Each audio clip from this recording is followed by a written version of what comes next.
Ahí sí. Hablamos hace algunos meses atrás acerca de... Uy, y nació todo un sermón del pastor Silvio, porque miró para atrás y podríamos hablar del yo soy. Y ahí empezó toda la cosa. Así que Dios dijo, yo soy. Bueno, yo soy el que soy, dijo, ¿cierto? Así se manifestó a Moisés y le dijo, dile al pueblo, yo soy el que soy. Y vimos los yo soy del Padre, vimos después los yo soy de Jesús, ¿cierto? Yo soy la puerta de la oveja, yo soy el buen pastor, yo soy camino, verdad y vida. Pero yo decía el otro día, y también la palabra nos dice, ustedes son. Y eso es lo que vamos a empezar a ver hoy día, con la ayuda del Señor. Entonces, en la palabra se nos dice muchas veces, ustedes son, vosotros sois, ¿cierto? Vamos con algunos clásicos. En primer lugar, 1 Corintios capítulo 3, vamos a comenzar ahí. Esto va a ser, me gustó un predicador que dijo una vez, es como un cordel donde uno va poniendo unos colgadores y estos colgadores van a ser los que van a poner con un versículo y una enseñanza en cada perchita ahí, con un perrito amarradito. ¿Ya?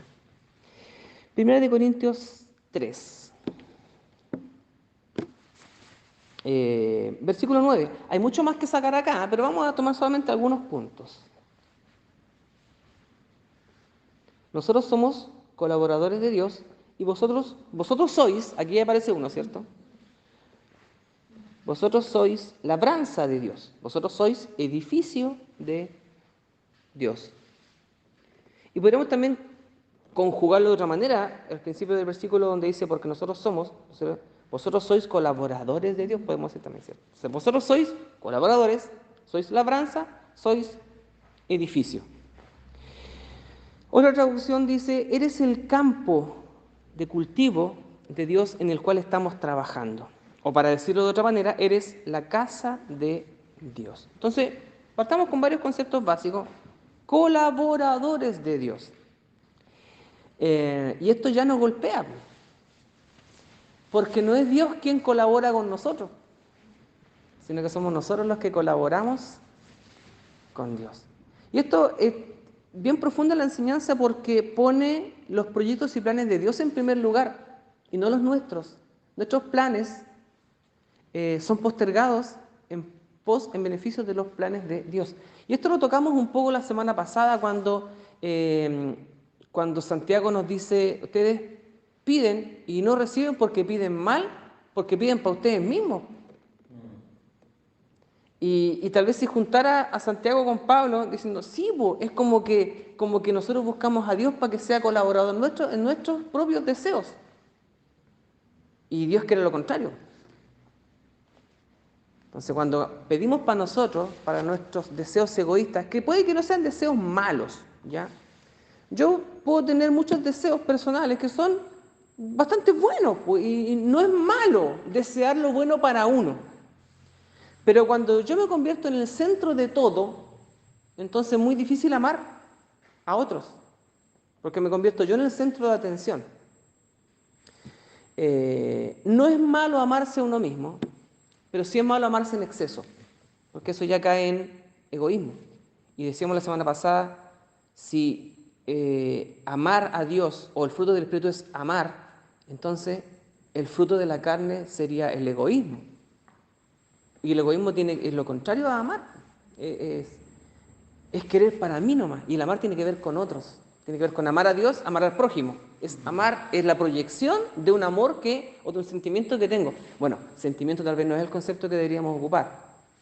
Misión de amar, el mandamiento de amar. Alguien podría decir obligarnos a amar. Es más complicado tal vez, ¿cierto? Porque a veces el amar tiene que ver con un esfuerzo que se requiere, pues. A veces el amar no es tan natural como nos parecería. Porque el amar naturalmente es amar tal vez a quienes tenemos cerca, a nuestros seres queridos, principalmente a los hijos, a los padres, a los cercanos. Pero se complica un poco más cuando tenemos que amar al que está más lejito, incluso a aquellos que a veces nos desean mal, que no nos desean bien, o quienes nos son un poco desconocidos. Y cuando tenemos que aplicar el amar a quienes son un poco más lejanos, este amar se aleja un poco del sentimiento entrañable de cuando hay maripositas en la guata o ese sentimiento donde el corazón nos llega a saltar por nuestros seres queridos. Es un amor que no tiene que ver tanto con la fibra, con las emociones, sino con las decisiones.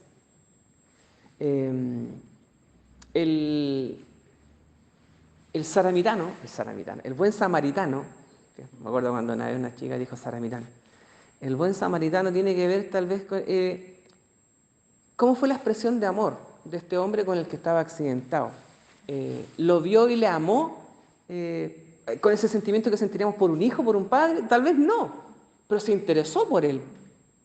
Entonces, el amar a veces tiene que ver con eso, no con un sentimiento, es que aquí siento algo aquí adentro, como que tenemos que sentir todo para actuar.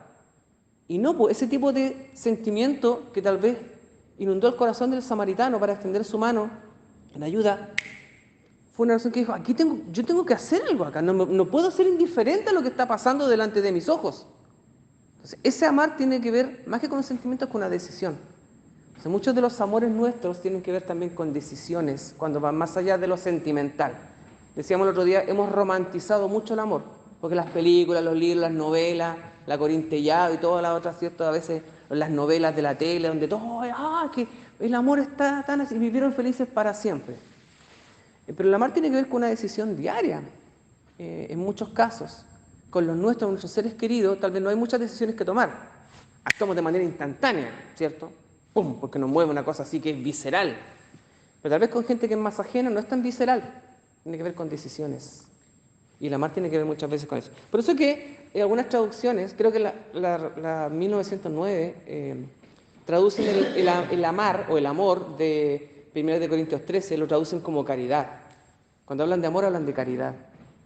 Y caridad, me acuerdo que cuando era muy cabro yo, me llamó la atención esa traducción y busqué el diccionario. Caridad tiene que ver con el amor en acción.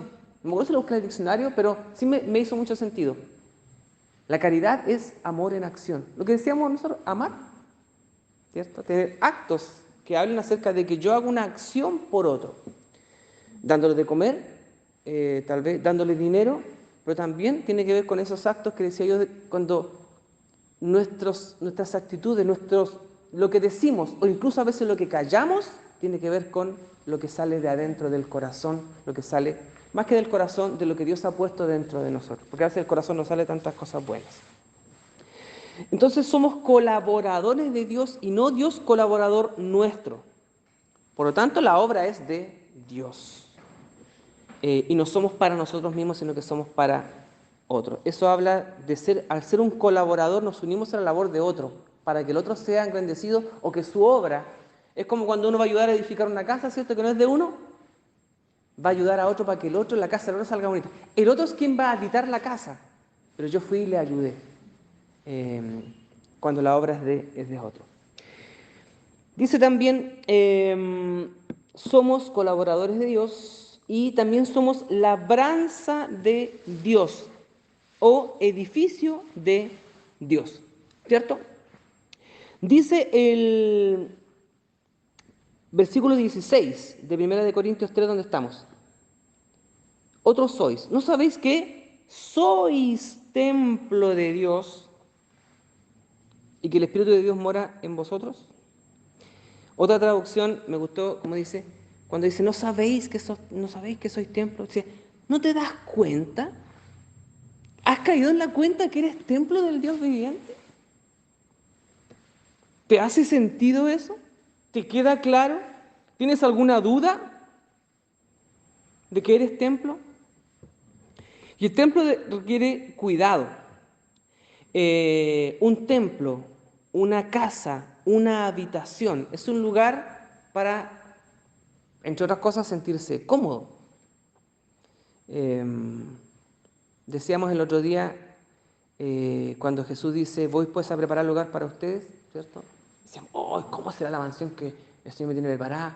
Lujosa, así, con los tremendos Berger para echarse para atrás, un televisor de 85 pulgadas con las mejores series, un cafecito calentito en la mañana, pancito tostado con mantequilla. El hogar es más que ese tipo de cosas. El hogar para un creyente es donde está Jesús. Y si donde está Jesús hay una tacita de té con un pan añejo, pero si está Jesús, a mí me basta. Cuando somos templo de Dios cuando somos edificios, cuando somos casas, cuando somos templos del Espíritu de Dios, tal vez es como dice el himno, Señor, nada tengo para darte. Mira, mi casa tal vez no es la mejor casa del mundo, Señor. No es tan cómodo adentro, pero lo que tengo, Señor, es tuyo. Y con lo que tengo te voy a servir. Entonces cuando pienso en eso, cuando dice, no saben que son templos, entonces uno piensa, tengo que tener el templo limpiecito. Y pensaba y anotaba hoy día también acá. ¿Cómo se cuida el templo? Si soy templo del Espíritu de Dios, soy templo del Señor, que Cristo habita en mí, yo soy la habitación de Dios. Otra idea también dirá, ¿cierto?, que Él es el hogar y nosotros vamos a refugiarnos en Él. Pero acá la idea que nos propone Pablo en 1 Corintios, él dice, ustedes son el templo donde habita el Espíritu de Dios. Y nosotros decíamos, ¿cierto?, cuando me acuerdo que estudios bíblicos, predicaciones que escuchaba, hay que mantener entonces el templo, la habitación de Dios, hay que mantenerla limpia. Y yo anotaba acá, decía, ¿cómo profanamos el templo de Dios? Versículo 17 del mismo pasaje, 1 Corintios capítulo 3, versículo 17. Dice, si alguno destruye el templo de Dios, Dios lo destruirá a él. Porque el templo de Dios, el cual sois vosotros, santo es. Pero pensaba, yo decía, si alguno destruye el templo de Dios, o dicho de otra manera, si alguno profana el templo de Dios, si alguno destroza el templo de Dios, ¿cómo profanamos? ¿Cómo destruimos el templo de Dios sin ponernos sumamente espirituales? ¿Se le ocurre algo?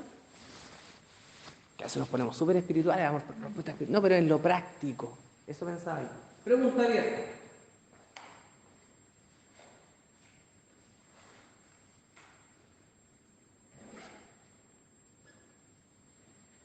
¿Cómo profanamos el templo de Dios? Por eso decía, a veces nos ponemos espirituales, damos respuestas. No, a ver. Y pensaba en esta misma idea que le daba un rato atrás cuando, frente a una discusión, voy y exploto. Entonces no estoy haciendo de Dios mi habitación, pues estoy poniendo cualquier cosa adentro. Estoy haciendo a Dios a un lado, desplazando a Dios a un lado y poniendo mis propias emociones, mi propia humanidad. Mi falta de respeto, mi odio. No digo yo sé que esté lleno de odio, pero de repente tengo un rincón por ahí fondeado el odio y que sale a relucir a veces. Echo a Dios para el lado y el templo también a veces es templo de mi propio odio, de mis propios males. Como dice Pablo, en mi ser conviven como dos personas, una que quiere hacer la voluntad de Dios y otra que quiere hacer la voluntad de la carne. Y esos dos compiten ahí adentro. Entonces Pablo dice, somos templo del Espíritu de Dios. Pero ¿sabe qué? Dentro de este templo tenemos fondeadas algunas cosas ahí que a veces desplazan a Dios y salen a relucir. Es como que todos ven acá, pero ojalá no vayan a ver detrás por allá, porque hay una araña, ¿cierto?, que tal vez cuesta llegar con la escoba y no queremos que nadie las vea. Esas cosas que escondemos. Mostramos la parte linda de la casa, pero no mostramos la parte fea. Pero basta que alguien vaya a intrusiar un poquito, ¿cierto?, se pase de listo. O sea, ¿puedo pasar al baño en su casa? No puedo pasar si el living está impecable, pero el baño lo tengo tapado hace no sé cuántos días. Entonces, no pase para allá, porque no queremos que vean esa parte. Entonces pensaba, ¿cómo profanamos el templo de Dios?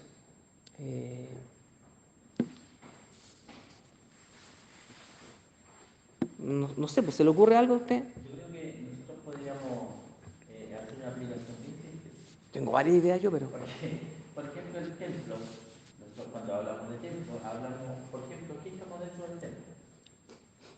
Y dentro del templo, ¿qué pasaría si el púlpito estuviera ahí atrás? Si esta estufa estuviera allá en la cocina, estos televisores estuvieran ahí atrás, pues para él. O sea, necesita red, necesita horno, Claro. ¿cierto? Mantención de... La limpieza, el olor. Tuviéramos templos sin asilo. Digamos, tercera edad, y no necesitamos no, la abstinencia. O sea, el templo debe estar todo en su lugar y ¿Y el lugar para qué? Creo que nosotros igual revisamos nuestro texto, que no somos nosotros, y la idea que tú estabas dando recién es una de las muy buenas ideas de qué es lo que yo tengo dentro del templo. ¿Qué es lo que acumulo dentro del templo que soy yo? ¿Ya? Que es mi vida, que es mi ser, que es mi... Yo me relaciono con mi mente, mi espíritu, mi ser, mi yo, tengo que relacionarme con todo lo que hay dentro de mí. Y dentro de mí, ustedes saben que siempre no es lo mejor. Y cuando no está lo mejor, y acumulo algo que no debe estar dentro del templo, me provoca daño y me destruye. En la mañana hablamos con la torre que trae. Me hace florecer tantas cosas. Entonces me llamaba la atención de muchas preguntas que me hacen respecto me dice, por ejemplo, papá, ¿y usted se ha preguntado? ¿Usted se ha mirado? ¿Usted ha dicho? Y un montón me hace como despertar un poco. Nosotros a veces ponemos la mirada en la parte de adelante, y vamos, y a veces nos olvidamos de nosotros. Ya, y esta palabra que tú mencionas ahora es el tema del templo. Tiene que ver con todo aquello que yo acumulo, con todo aquello que está allí. Recuerden que la palabra dice que no puede estar el Espíritu Santo de Dios juntamente con otro espíritu o con montones de cosas que en realidad no deben ir conmigo. El tema es que nosotros malamente no podemos tener, por ejemplo, dentro del cajón de la cuchara, del servicio de la casa, no podemos tener el martillo, el alicate, no podemos tener clavo oxidado, o sea, cada cosa tiene que estar en su lugar, porque si no contamina, ensucia, ¿ya? Y de hecho podríamos estar tomando el alicate para no sé, podríamos decir el alicate, podríamos aplicarlo abajo para cocinar. Fíjate que saborcito que genera el horno. Pero pareciera que de repente el templo, en nuestro templo, mal ocupamos cosas. Hacemos mal uso. Y ese mal uso tiene que ver con mi orden y con sacar las cosas que no deben estar. ¿Ya? Ahí lo podemos aplicar a los pensamientos, a las costumbres, a los deseos, a las maquinaciones de la carne, incluso hasta lo que consumimos, hasta lo que comemos. Claro. Porque muchas veces nosotros nos enfermamos por el resultado de nuestra mala alimentación. Entonces la gente a veces dice, ¿por qué me enfermaría esta? Pues sí, es simple, porque comiste lo que quisiste. ¿Ya? Yo no me enfermo todavía porque yo... ¿Y espiritualmente también pasa eso? ¿Comemos cualquier cosa? Correcto. O sea, ahí viene un montón de enseñanza a lo que se refiere aquí la palabra, ¿cierto? Pero dice, ¿cierto? Que si alguno destruyera el templo de Dios, Dios le destruirá a él. Es una lógica, porque la palabra de Dios se cumple. O sea, es difícil que yo, como predicamos el otro día, con el tema de las decisiones. Las decisiones tienen un resultado. Claro. Sea bueno, sea malo, pero hay un resultado. ¿Ya? Y en el tema de cuidar el templo, ¿cierto? Si no lo cuidamos, van a haber malos resultados. Y si lo cuidamos, el aseo continuo. Claro. Si no hay un aseo continuo, se nos va a acumular basura, porque dejamos de hacer aseo. Eso es un punto fundamental. A veces muchos creyentes piensan que hay que hacer aseo espiritual en el templo espiritual una vez al año, un par de veces al año, y no puede ser, o sea, las dueñas de casa, aunque no debiera ser así, los dueños de casa también somos responsables, ¿cierto? Todos los días se acumula polvo. todos los días. Y hay días que se acumula mucho más. Sí. Se deja una ventana abierta, ¿sí? Entonces hay cosas que a veces pasan en la vida espiritual que acumulan más polvo que otros días. Y es necesaria una limpieza más profunda. Ventilar la casa, cosas así, lo que tiene que ver con lo espiritual. A veces usamos muchas metáforas, pero yo digo, Señor, enséñame a ser más práctico, no tanta metáfora, porque a veces hablamos, ¿cierto?, por parábola y nunca apuntamos a lo que... Entonces digo, Señor, enséñame, enséñame a mí a que yo no, en mi vida yo no me vaya por las ramas, sino ser concreto. Por ejemplo, hoy día salí a correr a mediodía y me vino el joven rico. Ya, vamos a cambiar al joven rico y vamos a ponernos nosotros en el lugar del joven rico. Entonces, si llegamos nosotros, Señor, pero ¿qué tengo que hacer? Entonces podríamos decir, anda a la iglesia, haz tus oraciones, tus devocionales diarios, métete al WhatsApp de la iglesia y todos los devocionales que están ahí, apréndete los libros de la isla de Mono. Entonces uno podría decir, Señor, todo eso lo he hecho desde mi juventud. Entonces uno puede decir, ya, bien, pero ¿sabéis que falta algo? Y eso que falta es lo que más nos cuesta a veces, porque cuando Jesús dijo ya, o sea, Jesús sabía lo que pasaba también, entonces, y le pica ahí justo donde le duele al joven rico. Entonces, a veces uno dice, tengo todo bajo control, y Jesús justo nos da ahí donde nos duele, ¿cierto? Entonces, nosotros pensamos que teníamos la casa bajo control, que teníamos la casa ordenada. Y va Jesús y escarba justo ahí, ¿cierto? Donde levanta, o justo va a la pieza o a su lugar de la habitación que se nos olvidó asear. Nosotros pensamos, pero ¿cómo va a ir ahí? No, ya, hacemos toda, pero esa parte de ahí, no, si no creo que vaya para allá.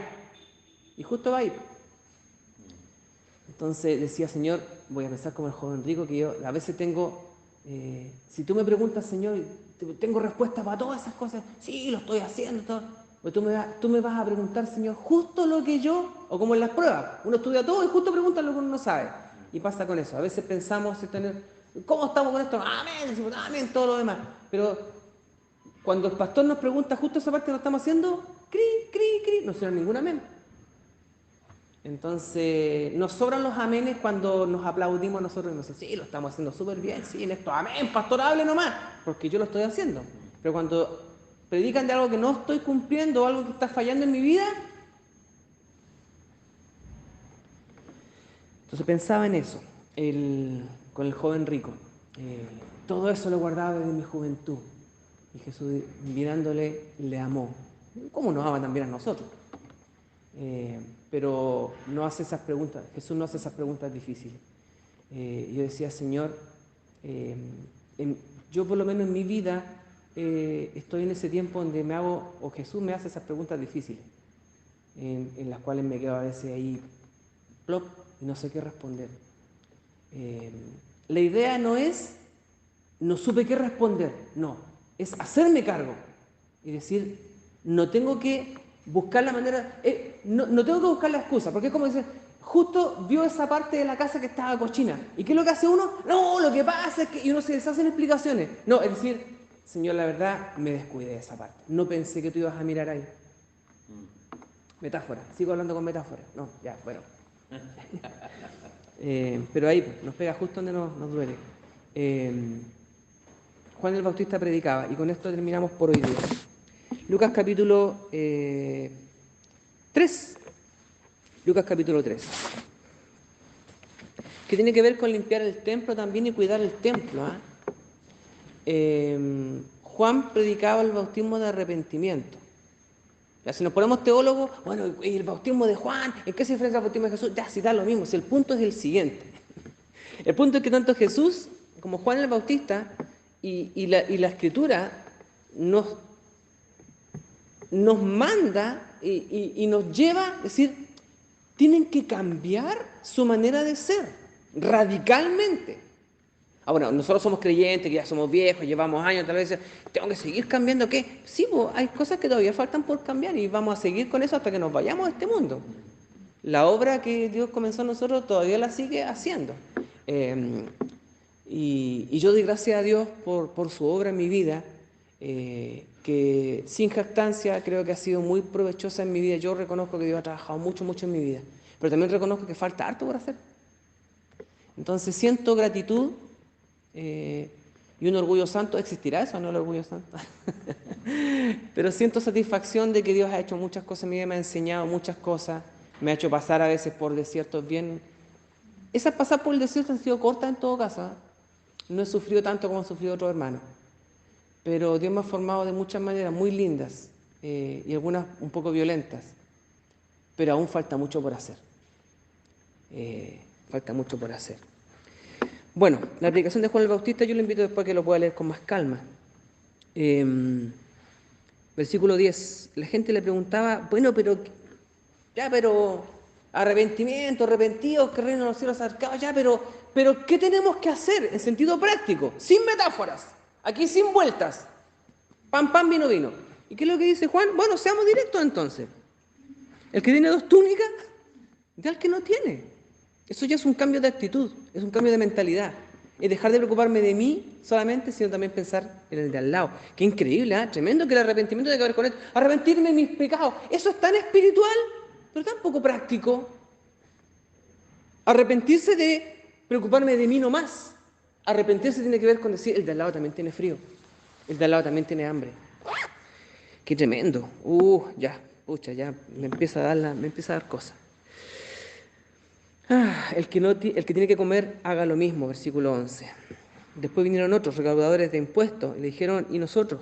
¿Qué nos corresponde? Y le dice, sean más espirituales, vayan más a la iglesia, lean la Biblia todos los días, hagan oración. No, les dijo, mira, pan, pan, vino, vino. No cobren más de lo que tienen que cobrar. Versículo 14, también le preguntaron a unos soldados diciendo, ¿y nosotros qué haremos? Les dijo, no extorsionen a la gente, no sean mentirosos, estén contentos con vuestro salario.